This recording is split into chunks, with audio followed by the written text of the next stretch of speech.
Esports. They lost yesterday. They want to be able to go back to that, let's just say, yung napakagaling or yung inaantay nating Omega Esports na medyo matagal-tagal na nating inaabangan.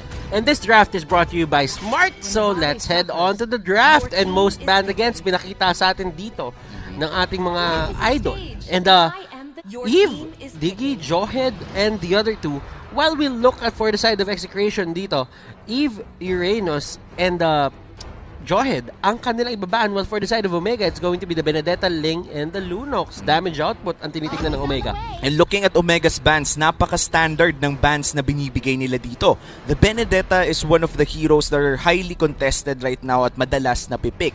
Bukod pa doon, ang Ling at Lunox din. So I'm quite sure Omega, may susubukan silang kakaiba siguro. Yung tipo na hindi natin ine-expect, kaya standard ang bans na nilabas nila dito. Meanwhile, for Execration, getting that priority pick on the Selena means they will have extra vision, extra pick-off power. Pero open pa ang Popolin Kupa, but I'm quite sure or medyo malaki na yung chance na hindi naman nakukunin ng Omega yun dahil meron na silang Matilda. Matilda and Glue, and that is going to be the Faramis. Wow. And the Paquito. Do you think na may chance na kumuha dito Execration ng Bane? Well, at this point on, feeling ko meron pa naman dahil wala pa silang isang offlaner natin. They already have the Paquito. They could potentially get the Bane. And Faramis, this is one of the few times or perhaps the first time that we're seeing this on playoffs. May ginagawa ngayon sila sa ranked games na Faramis-Bane combination na talaga nagpupush lang si Bane ng mga turrets. And because of the passive, let's say it's a bit busted. Na talagang merong mga gumagamit sa kanya and napakalakas talaga niya ngayon at this stage of the tournament. And let's see if Execration will try to go for that ranked game strategy.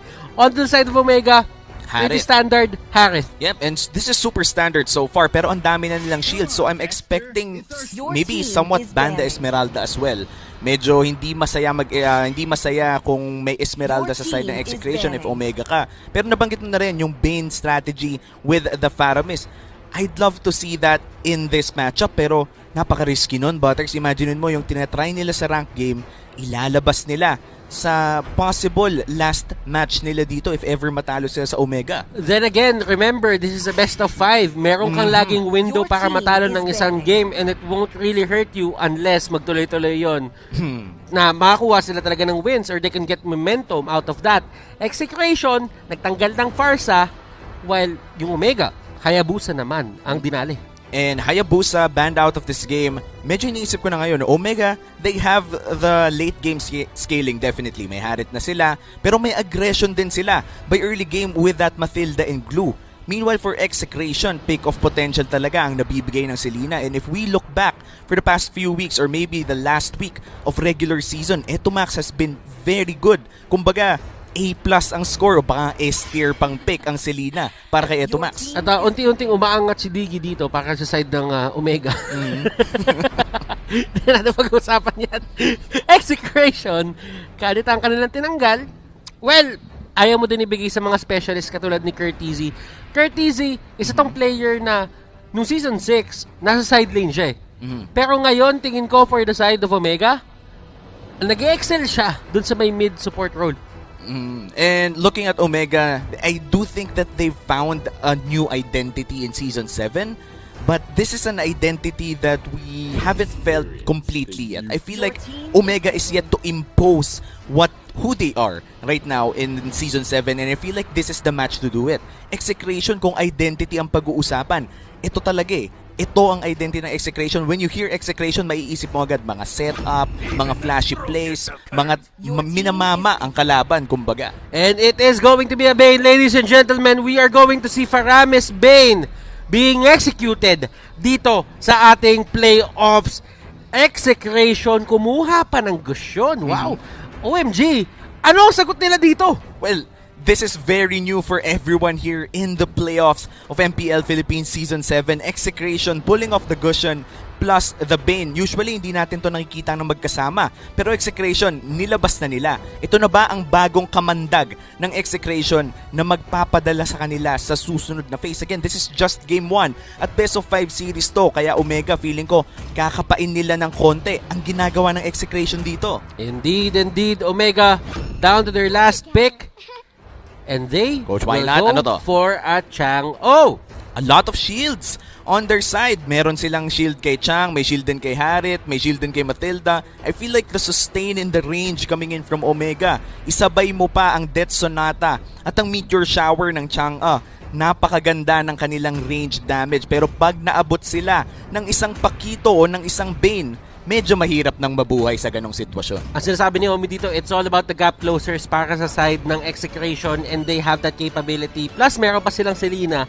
Pero naman, sa Omega, ang gusto nila gawin dito ay play the slow game, wag masyadong magmadali, mag-scale kayo hanggang doon sa pinakamakakaya nyo and manalo sa paraan na tradisyonal. Yeah, and this is very, let's just say, very Omega. Itong nakikita natin sa regular season pa lang. They're one of the more systematic teams. Ito yung mga teams na makikita natin na may plano, sinusunod ang plano, at doon sila nananalo. And let us see what will happen here. KLVJ, kumuha siya ng Gushon Jungle. We don't see people, or we don't see teams na ginagamit to as much, pero ngayon ay ilalabas siya ng Execration. And looking at this whole matchup right now, ang ating Gushon Jungle, this is the first time na makikita natin to sa playoffs. Nakita natin ang Gushon from next play, nung first day natin of the playoffs, pero hindi sila naging successful sa pag-debut ng Gushon on the gold lane under Rene J's hands. Pero look at this, 2v2 in the top side. What happened there? And this is the mechanic na ginagawa na itong Bane Faramis combination. Ngayon lang talaga sila. Ang gagawin nila is magkakaroon talaga sila ng priority in getting the energy crystals. And energy shields rather, not the energy crystal. Naisip ko si Ibe. oo nga, nagulat din ako parang saan nakuha yung energy crystal, pero ano kaya to? Kakaiba to ha.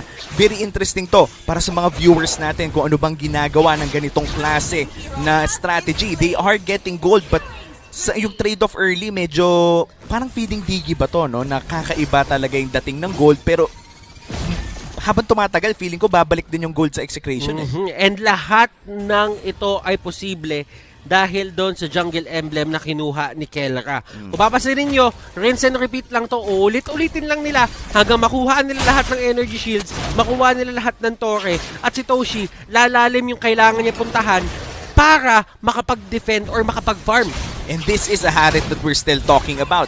Every kill counts for a late game hero such as the Harit. So if this backfires in the late game, kumbaga dahil medyo napakain mo nga yung Harit sa ganitong klaseng strategy, tsaka lang sila malulugi. But for Execration, tignan natin ang gold lead ng Omega dito. Hindi naman gano'n nagkakalayo at nasa 1.3 lang. Mukhang ang turtle pa nga ay masisimula ng Omega. And tatandaan mo, nag-a-apply para sa lahat ng hero yung law of diminishing gold kapag ka natitake down ka unti-unti. Nasa 3 deaths na si Keller at si Chakno ngayon. So pababa ng pababa yung kanilang bounty dito. Parang spaghetti lang pala, no? Parang Pababa spaghetti ng pababa.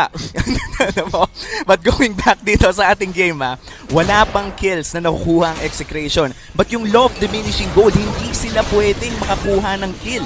And si Chakno at si Bane, uulitin lang to hanggang mamaya and padami ng padami yung pumupunta sa lane nila. OMG, ang ginagawa naman nila, they are taking it slowly but surely, pero habang nangyari lahat yon, since nakita ng Execration na may 3 tao sa taas, ang gagawin nila, rekta sa turtle. And that's a good trade-off. Cross-map play ang ginawa ng Omega doon. Knowing, or Execration rather, knowing that Omega invested around 3 or 4 people doon sa top side, immediately, they took down the turtle and they equalized a bit of the gold trade na nangyari doon. But looking at gold right now, medyo napupunta na nga tayo sa law of diminishing gold. Butters, 1.3, na-stuck na sa 1.3 to 1.6. Kahit namamatay pa ulit-ulit ang dalawa. So dito nagiging interesting to kasi nakuha na ni Faramis yung kanyang ultimate. Pwede nilang ulit-ulitin to as long as merong ultimate si Chakno at pwede nila kunin lahat ng torre hanggang sa makarekta sila doon sa may pinaka-base turret Nako, pag nangyari na yon, mape-pressure ang Omega sa pagpunta ng paulit-ulit doon sa lane na pinupush lang ng walang kamatayan. Pero ito, dito si Renjo dinadala-dala. At Mpl-Ph nahuli si Haji. Kenji, ang next target niya. Renjo buhay pa rin, hindi tatamaan ng second skill.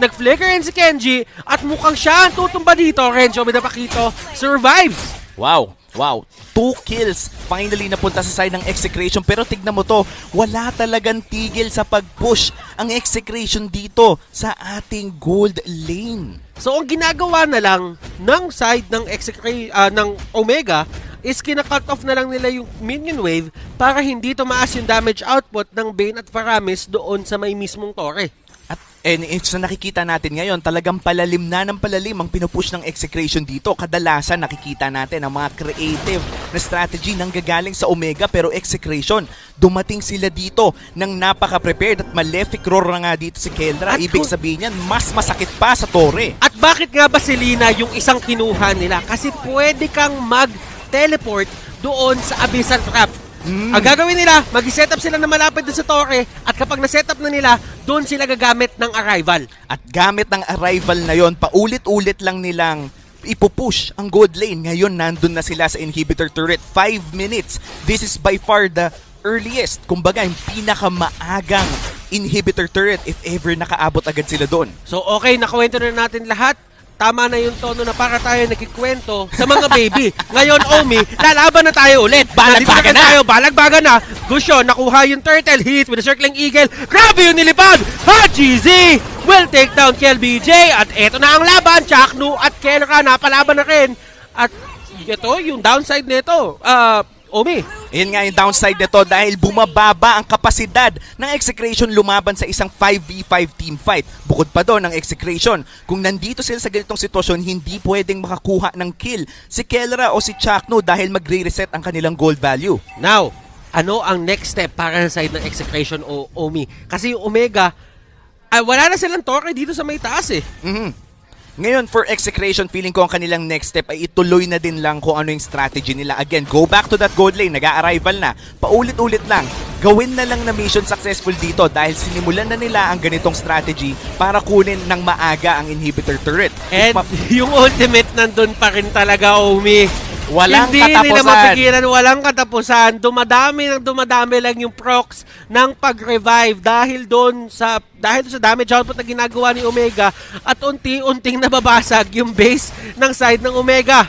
And this is very reminiscent of strategies that heavily go for, let's just say, pushing. Pero Mpl-Ph dito, ang dami niyang sinalo in Omega Esports. I feel like ang sagot nila dito sa ganitong strategy o cheese strategy na ginagawa ng Execration ay just take fights when they see them.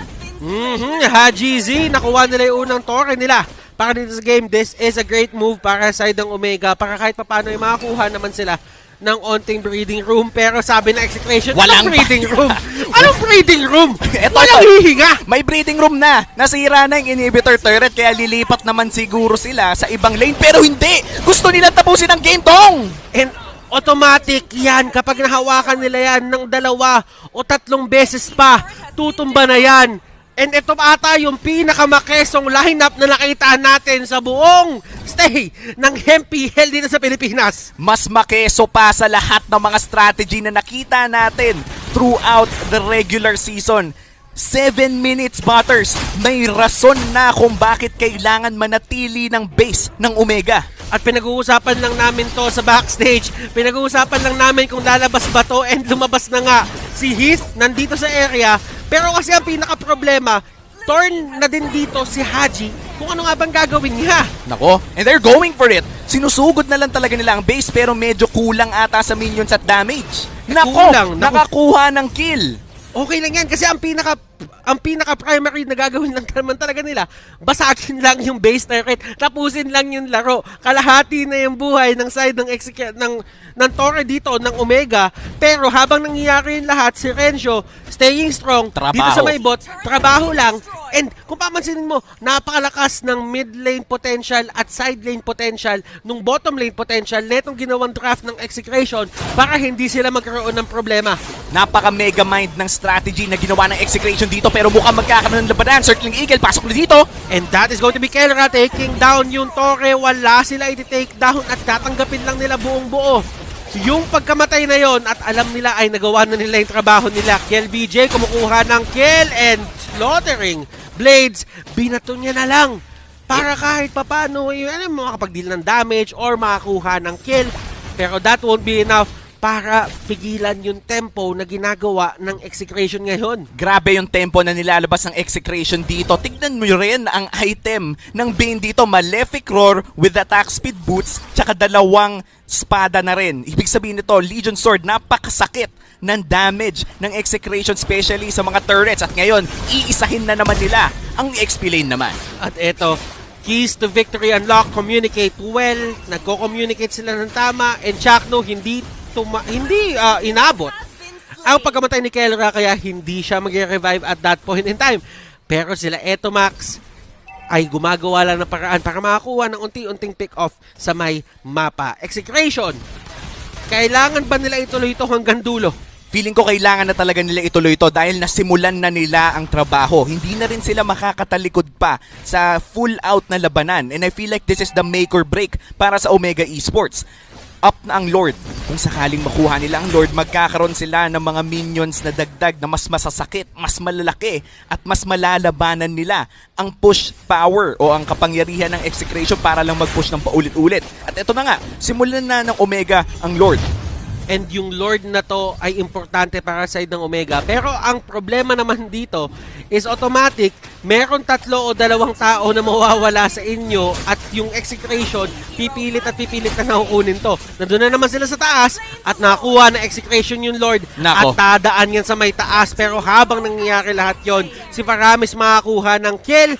But yung trio ng Omega, si Heath, Toshi at si Haji, tuloy-tuloy lang sa pag-pressure ng ibang lane. Nako, medyo mahirap to para sa Omega Esports. Meron ng Lord na nagmamarch dito sa gold lane at dederecho yon sa kanilang base. May arrival din na available para sa Execration, so anytime na makapush ang level 1 Lord na to, ay pwede silang dumiretso at hindi na nga nila inantay pa dahil dumiretso na sa base dito si Chakno at si Kelra. Chakno at Kelra, susubukan nila tapusin to. Yung ultimate ni Chakno, binato! Kelra, kakayanin ba nila? May enough damage ba? Another revive doon sa may ultimate. At pang-apat na nila to. Kelra, kakayanin ba? Hindi kakayanin. Hindi tama yung damage output para i-end na to ngayon. Hindi pa swak pero hindi ibig sabihin nun konting kalabit na lang matatapos na tong laro na to. Hindi na pwedeng hayaan ng Omega na makapasok pa ang Execration sa base ng Omega dahil the moment na makapag-arrival muli, the moment na may kasamang minions, 2 kalabit na lang at tapos na ang Game 1. At eto na naman silang dalawa, ang dynamic duo, Chakno at Kelra. Oh my goodness, sila lang yung talagang nagbibigay ng buhay nila dito para ipapanalo ang side ng Execration. And Execration, napapanindigan nila tong strategy na to na ginagawa nila na well. And look at this, yung mga items nila, may Blade of Despair, may Malefic Roar, meron siyang may blades dito para for the extra, alam mo yon, for the extra damage output. Tapos, ang ginawa naman dito ni Paramis, ni Chakno, kumuha siya ng Enchanted Talisman para kahit paano bumilis-bilis yung cooldown ng spells niya. Eto Max. Oh no, Renzo, medyo delikado siya dito. Hindi niya kaya ang 2v1 pero susugod na siya sa base first. Ito na ata yun. At eto ang pagtakbo. Tignan natin kung kakayanin. Na-stun nila at lahat. Kelra still alive. At isa na lang. Kakayanin ko! Chakno! Hindi pa rin kaya. Oh my God! Grabe! Anong nangyayari sa MPL? Hindi ko alam kung ano nangyayari sa MPL pero nagsisigawan na lahat ng mga tao dito. 5 segundo para dito kay Kelra. May oras para tapusin ng Omega to pero kung hindi nila matapos, 1 kalapit na lang talaga. At nag-arrival, nag-delay, pero kakayanin na. Nagmamarch na yung Omega dito and here is the fight for their lives. And game number 1, kanino wala pa! Hindi pa rin talaga kaya! At Chakno, meron siyang ultimate na ibabato at yun yung pwedeng magiging hudyat at senyales sa Omega na mag-back na lang. Ito na ata ang pinaka-exciting na laro ngayon sa match na to at hindi pa nga tayo nakakaabot sa Game 2, 3, 4 at ang possible Game 5 Execration, bringing out a strategy na hindi pa nakikita dito sa playoffs. Kinakatakutan na siguro to ng Omega dahil palapit na ng palapit ang arrival timers. LBJ pumasok sa may pinakalikod para huliin si Hajizi. Pana hindi tatama, Toshi and the others. Chakno. Nakakaya ba si Chakno dito pero masyado ata maaga kasi wala namang mention yung side ng Omega. And look at this. Napabak na naman nila pero si Kela nandun sa may taas! Nandun sa may taas! Si Kela! Oh my club! Tinapos ng Execration Game 1 goes to the boys in blue!